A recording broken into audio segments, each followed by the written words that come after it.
Imagina una cocina que no es una prisión para mujeres, un lugar para condimentar, sazonar, sancochar la vida. Una fragua, un fogón transformador, un lugar donde comenzó todo, un lugar donde se confabula, donde se trama libertad. La cocina de Chabela, un nicho donde sazonamos la vida pública con pimienta feminista.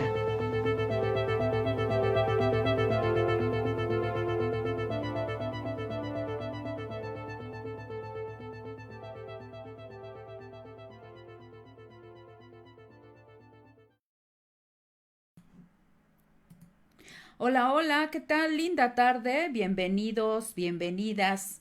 13 de diciembre del 2023, miércoles de la cocina de Chabela y como todas ustedes ya saben, siempre al frente, Maru Chávez. Maru, ¿qué tal? Bienvenida, linda tarde.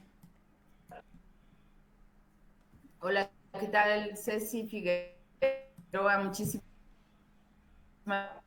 gracias por estar acá en la cocina de Chabela, radio 106.1 de FM y en www.violetaradio.org.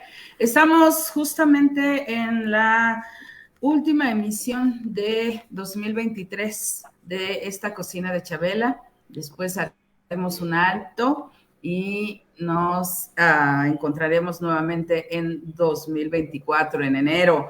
Pero mientras tanto, Ceci, pues muchísimas gracias como cada miércoles atrás de los controles técnicos de esta cocina y pues, en la conversación que tenemos acá en esta sobremesa cada semana para de asuntos de para hablar con pimienta feminista de todo esto que acontece. Pues iniciamos. Sí, estamos teniendo unos problemas de conectividad. Espero que pues el internet no nos haga pasar malos momentos.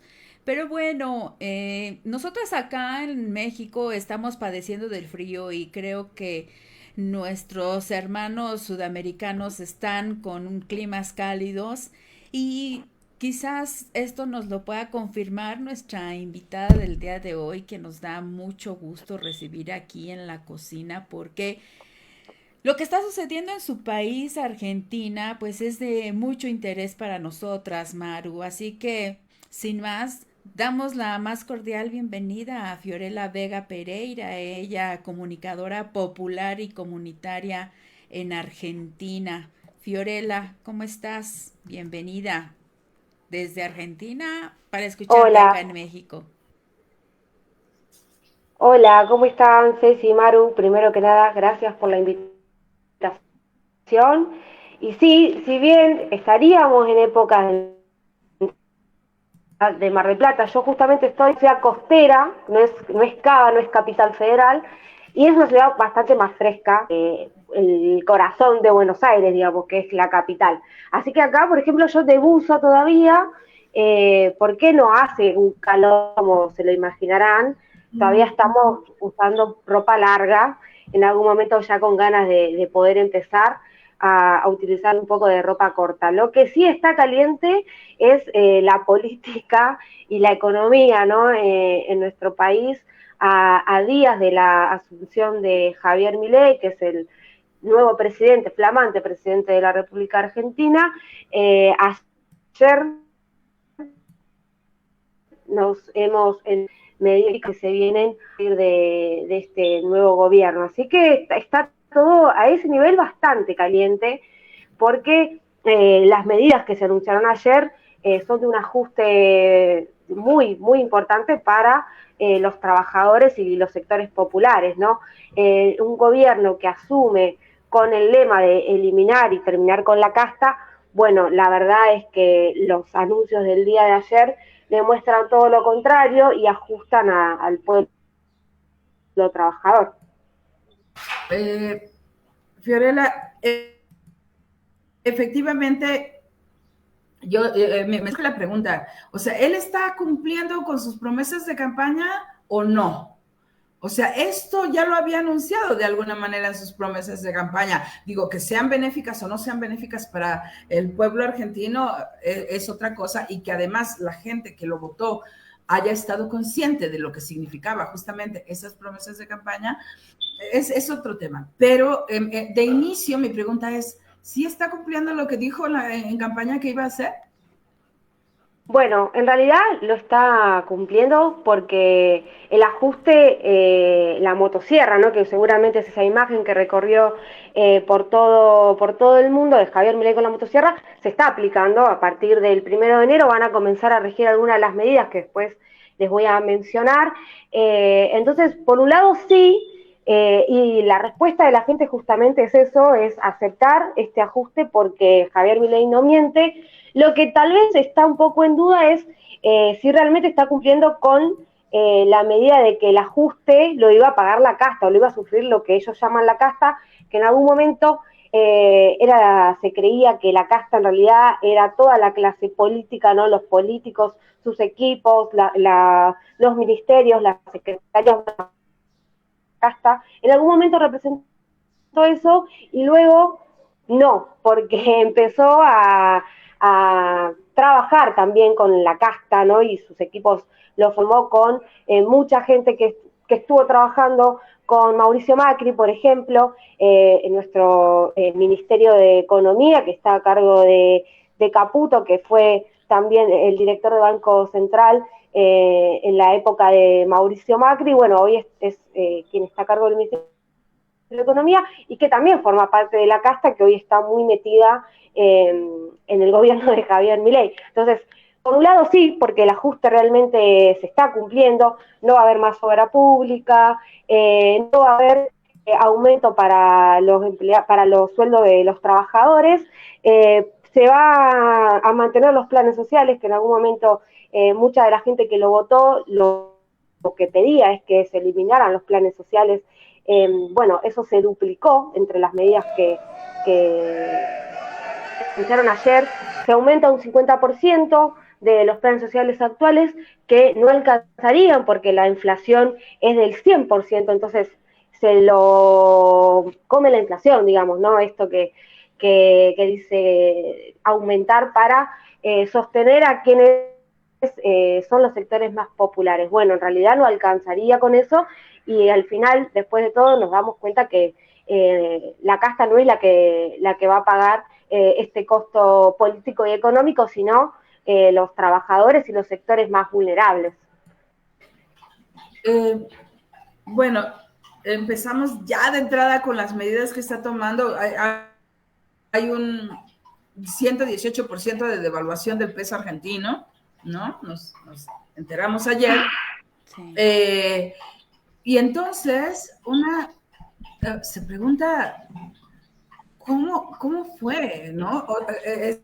Es decir, cuando conocimos los resultados de la elección, pues nos quedamos como en shock. ¿Cómo es posible que pues la gran parte del pueblo argentino haya votado a favor de un personaje como él, que además tiene unas características de comportamiento bastante extraviado, ¿no?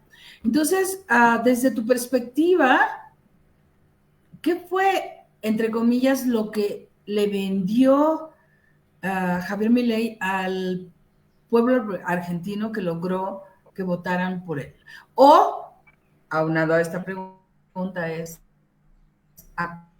¿acaso también pensar o fraude? Es decir, que le favorecieron de alguna manera para llegar a votar, o es realmente fue una elección limpia. Sí, yo creo que la elección fue limpia porque las personas que fueron a votar realmente planteaban la necesidad de un cambio en cuanto a lo político. Hay un gran hartazgo social en relación a el peronismo, básicamente, que es la fuerza política que nos gobernó durante estos 4 años, que no ha sabido, yo creo, poder capitalizar realmente las necesidades del pueblo. Digo, un año complicado, veníamos de Mauricio Macri, donde la industria sufrió muchísimo de la caída, nosotros también, la inflación nos afectó muchísimo, veníamos económicamente bastante mal, en el medio asume Alberto Fernández y nos agarra la pandemia, tratamos de llevar, se trató de llevar lo mejor posible, pero no alcanzó porque después de ahí también se empezó a ver como dormida, creo yo, la actitud del gobierno para con realmente los sectores populares que eran los que más mal la estaban pasando, y bueno, no hubo una medida como acorde a las necesidades. Y sí, en el último momento, por ahí se empezó a activar un poco más esta posibilidad de mejorar la economía, que de por sí, o sea, la economía hoy en día es lo que define, hoy en día no, siempre en nuestro país fue lo que define el voto, digamos, el voto más duro lo marca siempre la economía, no importa un montón de otras discusiones sociales que para por ahí los sectores que están más comprometidos políticamente son importantes, ¿no? Los debates culturales, las luchas para conseguir más derechos que para muchos sectores consideramos importantes. Bueno, hay otro sector al que no le interesa, y lo que le interesa es discutir verdaderamente el bolsillo de los argentinos. Entonces, bueno, eso fue lo que ganó. Creo que hoy lo que pudo hacer Milei muy bien es capitalizar todo ese enojo a raíz de su imagen, que todo el tiempo lo mostraba enojado, gritando, ¿no? Siempre contra esto que decía yo recién, contra la casta, indignado, insultando a los políticos, insultando a todas las organizaciones sociales, criminalizándolas, incluso no haciéndose cargo de que él también de alguna manera forma parte de la política, ¿no? Y que también es un líder político. Bueno, ignorando todo eso y o sea, reproduciendo muchas veces en los medios hegemónicos de comunicación una imagen de un hombre enojado, pudo capitalizar muchísimo a todos estos sectores que no estaban siendo representados ni contemplados por el gobierno anterior. Entonces, creo que ahí también es donde ahora es momento de empezar a hacerse las autocríticas, o sea, que a cada uno tenga que hacerse responsable de manejar hacia internamente las autocríticas correspondientes, porque ahora el panorama es completamente distinto. Hay un gran enojo y un gran descreimiento de la política, y eso también es un poco lo que asusta, ¿no? Junto con una violencia instalada que es muy grande y que también es lo distinto en esta elección, lo que fue la elección y lo que es ahora este nuevo mandato. Acá desde México, pues nos llama mucho la atención que las tomas de protesta pues son muy rápidas, ¿no? Acá pasamos varios meses para que el candidato o candidata ganadora asuma y tome protesta. En el caso de ustedes, pues fueron unos cuantos días, apenas tiene desde el día 10 de diciembre que toma protesta Javier Milei, y el día de ayer Caputo anuncia estas medidas que a mí me gustaría, Maru, poderla poner ahorita un fragmento de este anuncio que se hizo público el día de ayer allá en Argentina, para que podamos entender un poco más a qué se refieren estas medidas y preguntarte, Fiorella, después de ello, pues cómo amanecieron ustedes allá, o cuál fue la primera reacción de las argentinas y los argentinos frente a este anuncio. ¿Les parece, Maru? Sí, claro que sí, vamos a escuchar. Vamos a escuchar.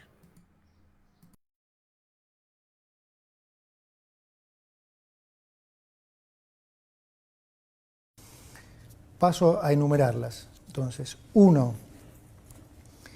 No se renuevan los contratos laborales del Estado que tengan menos de 1 año de vigencia. Una práctica habitual en la política, esta de incorporar miles de familiares y amigos antes de un cambio de gobierno para mantener sus privilegios. 2. Se decreta la suspensión de la pauta de gobierno nacional por 1 año. Durante el 2023, entre Presidencia y los ministerios, se gastaron 34.000 millones de pesos en pauta. No hay plata para gastos que no sean estrictamente necesarios y mucho menos para sostener con plata de los contribuyentes medios que se crean solo para alabar las virtudes de los gobiernos de turno. 3. Conforme la ley de ministerios decretada por el presidente, los ministerios se reducirán de 18 a 9 y las secretarías de 106 a 54. Esto va a redundar en una reducción de más del 50% de los cargos jerárquicos de la función pública y del 34% de los cargos políticos totales del Estado Nacional. 4. Vamos a reducir al mínimo las transferencias discrecionales del Estado Nacional a las provincias. Recursos que lamentablemente en nuestra historia reciente se han usado como moneda de cambio para intercambiar favores políticos, para hacer política, digamos. 5.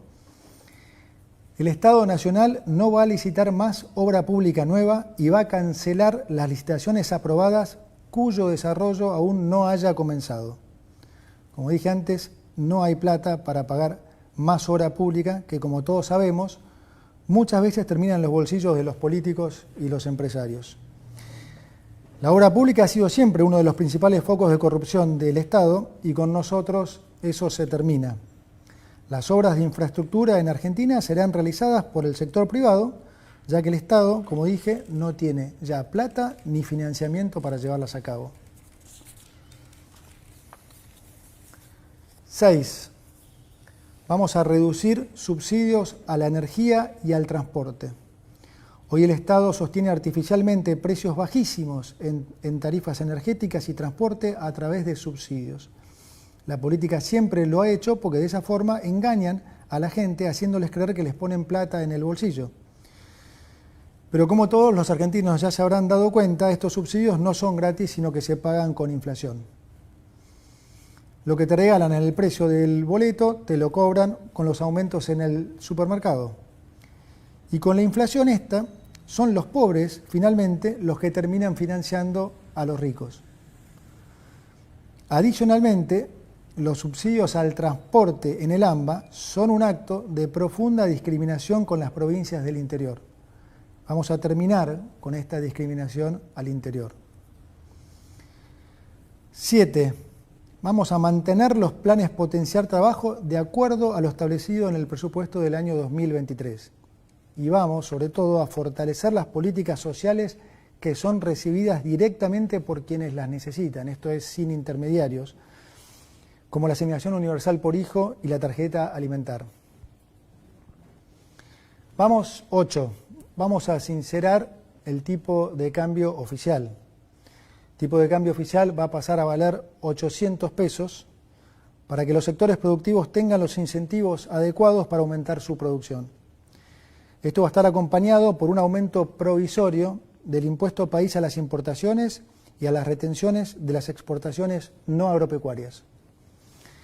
De esta manera, beneficiamos a los exportadores con un mejor precio y equiparamos la carga fiscal para todos los sectores, dejando de discriminar al sector agropecuario. Finalizada esta emergencia, vamos a avanzar en la eliminación de todos los derechos de exportación, que son un gravamen perverso, que claramente no nos gusta y que entorpece el desarrollo argentino. 9. Reemplazaremos el sistema de importaciones SIRA por un sistema estadístico y de información de importaciones que no requerirá de la aprobación previa de licencias. Se termina así la discrecionalidad y se garantiza la transparencia del proceso de aprobación de las importaciones, es decir, el que quiera importar podrá hacerlo y punto. Quiero ser claro ahora con los argentinos acerca de cómo van a ser los próximos meses. Además de la herencia que les he comunicado, estamos heredando lo que llamamos una inflación reprimida que ya se está destapando y que es consecuencia del rezago de la política monetaria ultra expansiva, como expliqué antes, de estos últimos 4 años y de los controles de precios que a la larga nunca funcionan. Lo ven todos en las góndolas del supermercado. Cualquiera que haya ido al supermercado en las últimas 2 semanas habrá visto cómo varios precios han aumentado casi 100%. Es decir, vamos a estar durante unos meses peor que antes, particularmente en términos de inflación. Y lo digo así porque, como dice el presidente, es preferible decir una verdad incómoda que una mentira confortable. Por toda esta situación de emergencia que vamos a vivir, es también que el presidente nos ha pedido que pongamos foco fundamental en la gente que más puede sufrirlo. Y es por eso que vamos a complementar estas medidas con una 10ª medida de importante carácter social, ya que lo que vamos a hacer es aumentar, duplicar el plan de asignación universal por hijo y aumentar en un 50% la tarjeta alimentar. Pues escuchamos ya estos 10 puntos. Fiorella, ¿cómo amanecieron allá en tu país? ¿Cuáles fueron las primeras reacciones frente a este anuncio del Ministerio de Economía?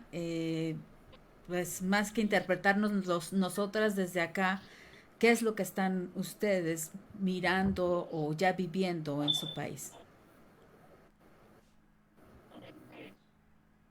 Bien, hoy el dólar oficial, el dólar que está regulado por el Estado, amaneció valiendo 800 pesos, 820 pesos, y aparte con las particularidades que tenemos acá, que tenemos un dólar paralelo que se fue a 1150, si yo no me equivoco, y eso significa que en breve los precios van a empezar a aumentar, a subir. De hecho, yo ayer, después de escuchar las medidas, esto es algo personal, digo, pero ayer, después de escuchar las medidas de Caputo, una cerveza, y ya en la vuelta de los días no tenía los precios puestos, por ejemplo.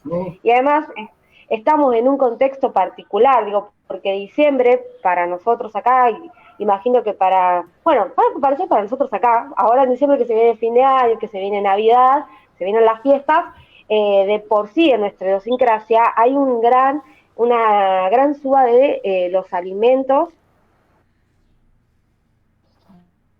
y de todas las cosas, ¿no?, de los comerciantes y demás. Bueno, a esta especulación se le va a sumar realmente esta inflación nueva del 100% que se anunció ayer, lo cual es un montón, y que si seguimos de esta manera, todo indica que podríamos llegar a una hiperinflación, que es algo que nosotros ya hemos vivido durante el gobierno de Raúl Alfonsín, donde las cosas aumentan de manera desmedida. Tú vas a comprar una leche y sale 300 pesos a la mañana y 600 a la tarde. Entonces, bueno, estamos medio en camino a eso, que ellos es algo que llaman como una inflación tapada, ¿no? Como que la estábamos conteniendo y de repente ahora la manera de regularla es aguantarla 18 meses, que es lo que más o menos dicen que va a tardar en acomodarse la economía, entre 18 y 24 meses.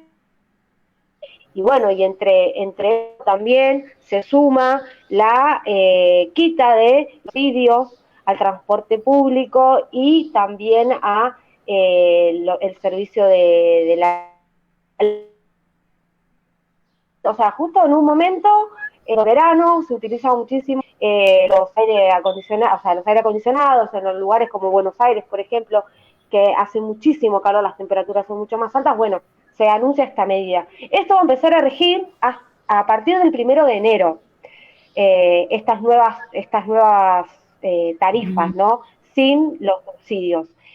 Yo creo que los más afectados, sin dudas, van a ser quienes viven en Capital Federal, sobre todo pensando en el transporte, porque allí se da mucho la particularidad de que mucha gente por ahí trabaja en localidades que no están cercanas a lo que es la capital, se tienen que tomar más de un colectivo o un tren o hacer combinaciones, y van a pasar de pagar 56 pesos el boleto a 800 pesos. Es un montón. Y piensen que hay gente que se tiene que tomar 3 colectivos o tren o lo que sea para llegar hasta su trabajo y 3 para volver. O sea, 6 colectivos o trenes para ir y volver a su trabajo. Pero supongo Sí. que estás haciendo esta comparación entre los 56 pesos y los 800 pesos porque es el equivalente a $1 o porque eso fue el cambio del precio. No, el cambio, o sea, sin el subsidio al valor de hoy, ese sería el precio, alrededor de los 700, 800 pesos. O sea, bueno, sí, $1, lo que vale hoy $1, valdría tomarte el colectivo sin el subsidio. Eso es lo que se anunció en el día de ayer. Digamos, para quienes vivimos por fuera de la capital, para quienes vivimos en la provincia, nosotros ya tenemos un valor alto del transporte, ¿no? Pero bueno, las distancias son distintas. No pagamos tampoco 800 pesos, pero nos vamos a ir más o menos a eso. Pero para las personas como en Buenos Aires, que se tienen que tomar más de un colectivo para llegar a su trabajo, para ir a la escuela, ¿no? Los chicos que tengan que ir a estudiar, bueno, va a estar verdaderamente complicada la situación. Y a partir del 1 de enero todo esto va a empezar a regir, que eso también fue bastante particular ayer al momento de darse las medidas, porque como ustedes habrán visto, fue un mensaje grabado, muy acartonado, donde no hubo participación de la prensa, para nada, y donde además, después de darse a conocer las medidas, que como les decía, se retrasaron 2 horas, porque se suponía que a las 5 de la tarde iba a salir este mensaje del Ministerio de Economía, y terminó saliendo a las 7 de la tarde, sin ninguna explicación, no dándole muchas explicaciones a la prensa, y después tuvo la particularidad de que, como no había forma de poder profundizar o de conocer o entrar más en detalle, hubo algunos sectores que sí, que tuvieron el privilegio de conocer en detalle mucho más sobre estas medidas que la mayoría de los argentinos y de las argentinas, porque un sector de lo que tiene que ver con toda la economía rural que estuvo presente y que se enteró en profundidad de todas estas medidas antes que los argentinos y las argentinas, un pequeño sector muy reducido de comunicadores tuiteros, o sea, gente que trabaja en Twitter o que se maneja en esa red, que también accedió antes a poder profundizar todas estas medidas que los argentinos y las argentinas. Pero bueno, hay también ahí una particularidad que dentro de tanta libertad de la que se habla, ¿no? Algunos sectores tardamos mucho más en poder acceder a la información y bueno, es parte también de esta nueva era. Muchos de nosotros recién hoy pudimos enterarnos de algunas otras medidas que también anunciaron ayer, como por ejemplo el cambio en las jubilaciones. Quieren derogar el sistema actual de la fórmula de movilidad jubilatoria para poder por decreto, el presidente poder decidir él cuándo aumentar las jubilaciones o no. Si bien esto tiene que pasar por el Congreso, digamos, bueno, es una medida que están planteando en modificar, ¿no? Cuando dices aumentar las jubilaciones, ¿te refieres al monto que reciben las personas que están jubiladas? O a la edad del retiro. Quieren cambiar... Sí, en realidad lo que quieren cambiar es la manera en la que se decide los precios del aumento de la jubilación, para que se entienda mejor. Lo quieren hacer por decreto, digamos, que no tenga que pasar por el Congreso, que no tenga la posibilidad de debatirse siquiera, ¿no? Sino que el presidente piensa que eso es lo correcto, va y lo aprueba, y bueno, si no te gusta, por decreto, claro. este saludo. Y incluso podría ser en disminución, no en aumento. Sí, porque es una decisión que tomaría el presidente por decreto, o sea, puede pasar lo que él quiera. Algo que llama la atención del ministro de Economía es la responsabilidad que enfoca solamente en los 4 años anteriores. como que omitiendo lo que en su momento Macri provocó y que heredó Alberto Fernández, y aunado a ello, pues lo que vivió el mundo entero con la pandemia, por un lado. Y por otro, la visita inmediata de Milei a los Estados Unidos le da un tufo a este programa que anuncia el día de ayer como de instrucción desde los organismos financieros internacionales, instrucción desde los Estados Unidos, ¿no? Tiene ese tufo de las políticas neoliberales que se implementaron en todo nuestro continente en años anteriores. Sí, ni hablar de la responsabilidad, hay que decirlo, el ministro actual Caputo es quien tomó y nos endeudó a 100 años. Él fue el responsable de la deuda que hoy tenemos los argentinos y las argentinas y que la pagaremos nosotros, nuestros hijos y los hijos de nuestros hijos, y hoy nuevamente está ocupando un cargo de toma de poder sobre todo el pueblo argentino sin ningún tipo de responsabilidad, algo que yo llamo con la cara de piedra completamente, y hablando de la peor deuda de la historia, y no haciéndose cargo completamente de que la deuda que tenemos es por responsabilidad de él, ¿no? También quien estuvo en ese momento, o sea, realmente fue quien decidió tomar la deuda y quien tomó la deuda en el momento que se tomaron esos 100 deuda a 100 años, la más grande de todo el FMI incluso, estaba Caputo. Y eso Entonces, fue eso también. durante la presidencia de Macri. Y eso fue durante la presidencia de Mauricio Macri. Y con respecto también a lo que decían, sí, automáticamente después de estas medidas, el FMI salió a respaldar en los anuncios que hizo Caputo. Sí, sí, así que claramente esto no fue pensado solamente por Caputo y el equipo de Milei, sino que también fue pensado por el FMI, ¿no? Qué bueno que lo mencionas, porque yo justo iba a sumar a la pregunta de Ceci, ¿cuáles son las motivaciones? ¿Cuál es el origen de aplicar esta serie de medidas? Y si hay una especie de poder, suprapoder detrás, ¿no? Que el Fondo Monetario Internacional lo es, o están los intereses empresariales de misma Argentina, o supongo que hay también una alianza, o es torpeza también, cierto grado de torpeza. O sea, ¿quiénes son los asesores económicos de Milei? Sí, yo no creo que sea torpeza, sino que es más bien un gran interés por los recursos que tenemos, ¿no? Porque enseguida se habló de privatizar YPF, que es nuestra red de energía nacional, y quienes están en la parte justamente de energía son empresarios del sector privado, que tienen sus ojos y sus garras puestas ahí, mirando a ese sector. YPF, que es una industria que nos costó recuperar muchísimo, ¿no? Sobre todo poniendo la mirada en Vaca Muerta, en ese lugar que genera energía y que de alguna manera también es un recurso estratégico, ¿no? Que se pensó en la recuperación porque es algo estratégico con la compra para la venta, para también la producción para la producción y consumo interno.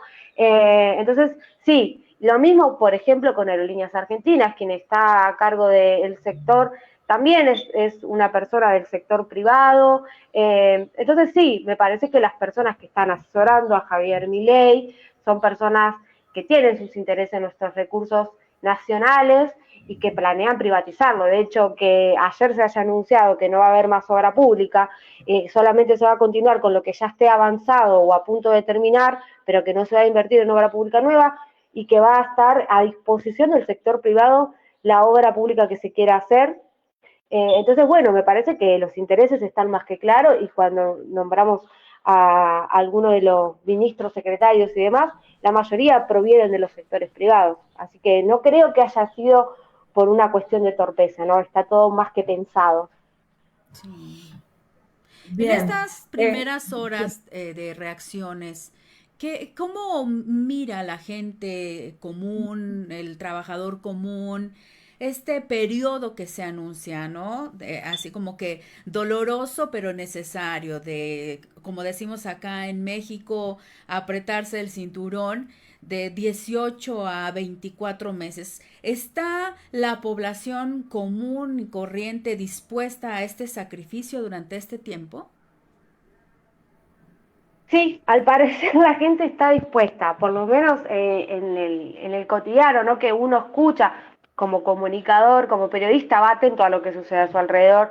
Yo hoy venía escuchando mucha gente que, obviamente, con estos anuncios fue el tema que hablamos todos, todas, todes en algún momento, y venía escuchando eso, ¿no? Con aceptación de, bueno, hay que aguantar, hay que ponerle el cuerpo, hay que darle tiempo. La gente está dispuesta a aguantar estas medidas. El tema va a ser hasta cuándo, porque realmente el shock fue fuerte, o sea, más de 100% de la inflación y sin aumento de los salarios, la verdad que va a estar complicado. Entonces no sé hasta cuánto tiempo van a poder sostener lo que hoy llaman ponerle el cuerpo, ponerle el hombro y sobre todo en esta época que yo les contaba, de pasar las fiestas, que siempre es un momento muy complicado, donde se exige muchísimo desde todos los sectores. Bueno, vamos a ver qué tan dispuestos están a resistir esto, porque por ahí un tiempo lo van a aguantar, 2, 3 semanas, yo les doy eso, vamos a ver después, porque se va a poner mucho más picante la situación para todos y para todas, sí. Hay mucha esperanza, hay gente que realmente votó esperanzada, hay otra gente que votó porque realmente no quería más a las personas que estaban anteriormente, no quería más a Alberto Fernández, a Cristina Fernández de Kirchner, mucho menos. Entonces, hay gente que realmente votó porque no quería que los otros estén ahí y bueno, vamos a ver cuánto van a poder aguantar esto también. Bien, es un poco difícil de entender para mí, porque la gente está esperanzada en que esto después de 18 meses se va a convertir de pronto en una economía próspera. No, o sea, me parece que la pregunta es válida y pues a mí me resulta muy complicado imaginar la respuesta. Pero más allá de las cuestiones económicas, ¿qué pasa con todas las demás pues promesas de campaña? Es decir, como de decirlo suavecito, pero en realidad eran vociferaciones, ¿no? De cambios que iban, que atentan en contra de los derechos de las mujeres, por ejemplo, ¿no? Particularmente toda la lucha a favor de la legalización del aborto. Y esa es una pregunta, nos estamos acercando al final de nuestro programa, entonces voy a hacer la segunda de una vez. ¿Y qué pasa con los medios de comunicación que también anunció la privatización de los medios públicos? Bien, bueno, arranco con la primera. Con respecto a lo social, ¿no? Digo, hay un gran descontento por parte de los sectores no involucrados para nada con la política y mucho menos con la política partidaria. Entonces, hay un gran sector de hartazgo y que realmente odia a los sectores populares y organizados. Entonces, creo que con esto, con la llegada de Javier Milei, que ha podido capitalizar a través de su imagen de loco y malvado, ¿no? Que dice lo que dice, que puede decir lo que quiere, que va a ir contra la casta y demás, ha podido romper con un montón de batallas que creíamos ganadas, batallas culturales, como por ejemplo los 30.000 desaparecidos. Bueno, ha podido lograr y capitalizar y romper con ese discurso, con ese pacto social, lo llamamos acá, ¿no? De que tal vez había que hay gente que piensa que los 30.000 desaparecidos es un chiste o que es mentira o que es algo inventado por el kirchnerismo, y ha podido romper con ese pacto social que teníamos, y que lo mismo pasa con el feminismo. No por algo también la mayoría de los seguidores de Milei son hombres, o sea que el machismo también está más que enraizado en el gobierno de Javier Milei, en sus militantes. También una de las grandes promesas de campaña, que la cumplió, fue la de eliminar el Ministerio de Mujeres, Género y Diversidad, que era algo nuevo que se implementaba por primera vez en el gobierno de Alberto Fernández. Y bueno, ha podido capitalizar todo ese odio hacia esas organizaciones populares, feministas, que han podido copar y organizarse para ganar derechos y garantizar derechos, y han podido romper con ese pacto social. Yo lo hablaba con otras compañeras hace un tiempo, cuando hicimos la marcha del 25 de noviembre, el Día de la Eliminación contra las Mujeres. Marchamos acá en la ciudad de Mar del Plata, y yo nunca me sentí tan observada en una marcha, por ejemplo, ¿no? Pero no observada sino observada como con odio, con enojo, o esta intención de escrache, ¿no? Con gente grabándonos todo el tiempo y hablando por encima, o diciéndonos que teníamos que ir a trabajar y demás. Digo, porque no entienden que las grandes luchas y los grandes derechos se conquistan de manera organizada en la calle. Bueno, ha podido capitalizar eso, y que esté en el gobierno, que esté dirigiendo un país, creo que también permite o da piedra libre a poder decir y actuar de cualquier forma para con las organizaciones políticas, para los líderes sociales. Digo, hasta hace un poco tiempo se viralizó un video de uno de los líderes de las organizaciones sociales, el Movimiento Popular, Juan Grabois, que fue escrachado por diferentes personas en distintas situaciones. Una incluso involucraba a su papá, le estaba tomando un café con su papá, y fue escrachado por un grupo de militantes de La Libertad Avanza, de manera violenta. Bueno, eso también es como que genera un poco de incertidumbre. No sé si la palabra es miedo, porque parece que lo que no hay que tener en estos momentos es miedo, porque si no estarían ganando ellos también. Pero sí como esa incertidumbre o el cuidado, ¿no? Digo, no sentirse expuesto porque no sabes cómo van a actuar o cómo van a reaccionar. Y con respecto a la otra pregunta, que tiene que ver con los medios de comunicación, bueno, ayer se anunció que se va a eliminar la pauta oficial del gobierno del Estado Nacional, y en sí esto creo que se vio reflejado hoy un poco en los diarios, en medios de comunicación hegemónicos, ¿no? Que en algún momento le hicieron bastante la campaña a Javier Milei, y que hoy salieron bastante con los tapones de punta a criticar, ¿no? Un montón de estas medidas, pero para las radios comunitarias, como por ejemplo Radio de la Azotea, que es un medio comunitario al que yo pertenezco, y para todas las radios que conformamos AMARC, que es la red de radios comunitarias de Latinoamérica, bueno, es bastante más complejo, porque de por sí ya es muy difícil a los medios comunitarios acceder a la pauta, es muy complicado, y cuando accedemos, la verdad que es en mucha menor medida que los grandes medios hegemónicos, los grupos que tienen toda la concentración de los medios de comunicación. Entonces va a ser difícil esto también, digamos, porque no es lo mismo un grupo Clarín, que por ahí va a tener mucho más la espalda para poder aguantar un montón de situaciones que tienen que ver con el ajuste, que capaz que para una radio comunitaria que tiene que pensar cómo va a pagar el alquiler, tiene que pensar cómo va a pagar la luz. Digo, bueno, se va a complicar muchísimo más el no acceso a la pauta. Que digo, no es que antes estábamos accediendo como loco a la pauta, tampoco quiero aclarar eso, porque también es un gran mito, ¿no? Los comunicadores populares que siempre nos mandan a laburar o a trabajar porque vivimos de la pauta, supuestamente. Bueno, yo les quiero decir que no, que es mentira, o sea, se comieron ese cuento, porque no es verdad.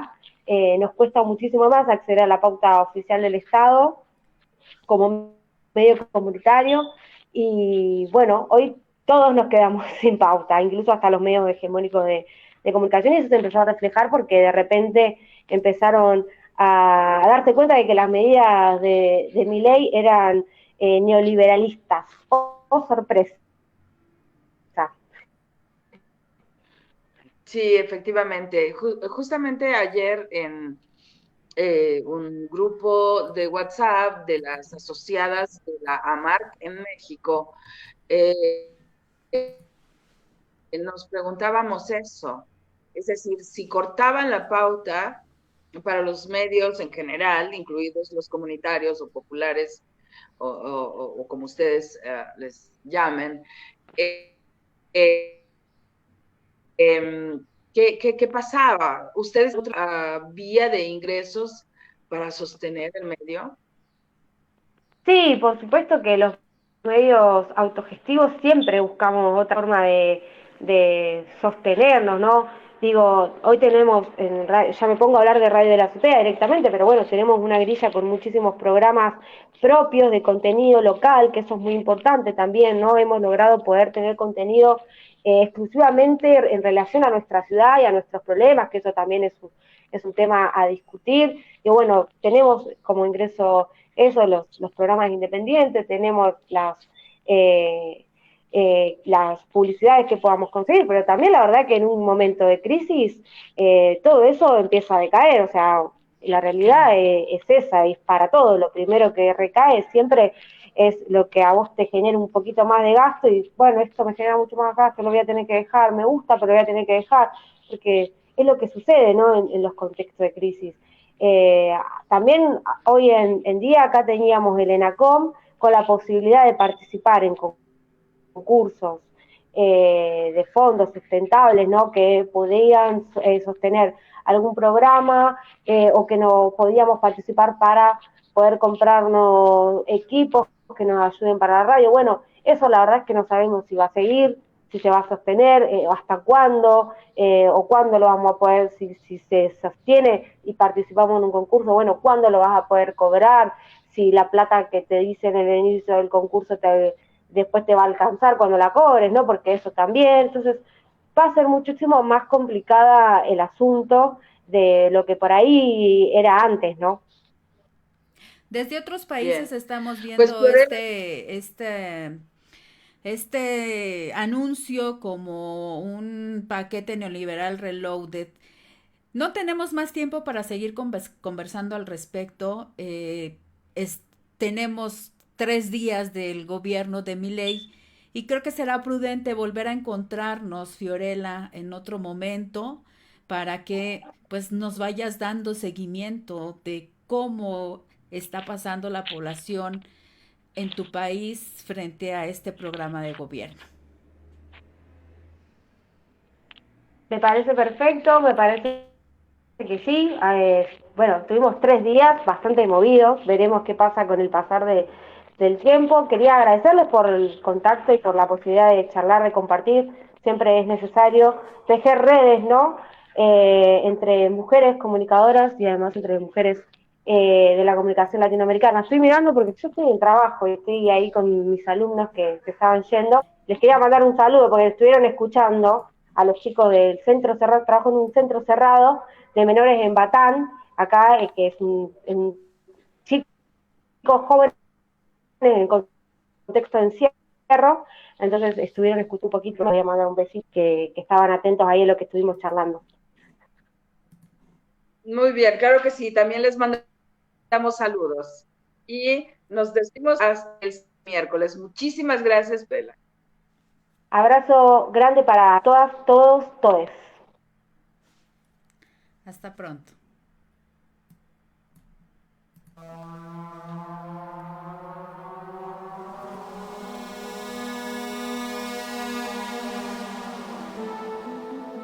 Imagina una cocina que no es una prisión para mujeres. Un lugar para condimentar, sazonar, sancochar la vida. Una fragua, un fogón transformador. Un lugar donde comenzó todo. Un lugar donde se confabula, donde se trama libertad. La cocina de Chabela. Un nicho donde sazonamos la vida pública con pimienta feminista.